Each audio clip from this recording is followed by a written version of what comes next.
মাধ্যমে অনেকেই কালো টাকা সাদা করার অনেক ফায়দা লুটে বিভিন্ন সময় কালো টাকা সাদা করেছেন, এই অভিযোগ আছে তার বিরুদ্ধে। দেখেন যে তদন্ত কর্মকর্তা তো তদন্ত করেছেন। আজকে এটা গত ফ্যাসিস্ট সরকারের আমলে কিন্তু এই মামলাটা তদন্ত শুরু হয়েছে, গত ফ্যাসিস্ট আমলে।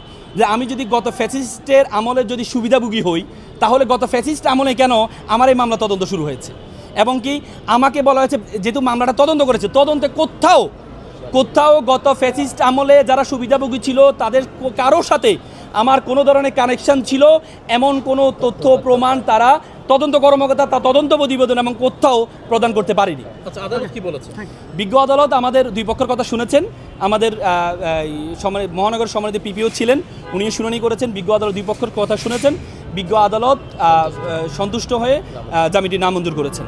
এই একজন আসামিকে এত কোটি টাকার মানি লন্ডারিং অভিযোগ, তাকে রিমান্ডের আবেদন করলেন না কেন তদন্ত কর্মকর্তা? এখানে কি কোনো অন্য কোনো উদ্দেশ্য? না, এখানে প্রাথমিক অবস্থায় তাকে আপনি জানেন যে একটা লোককে যখন অ্যারেস্ট করা হয় তখন তাকে প্রাথমিক অবস্থায় জিজ্ঞাসাবাদ করা হয়।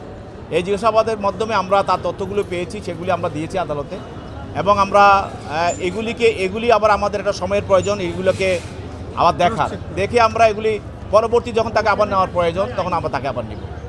Thank you. ওকে।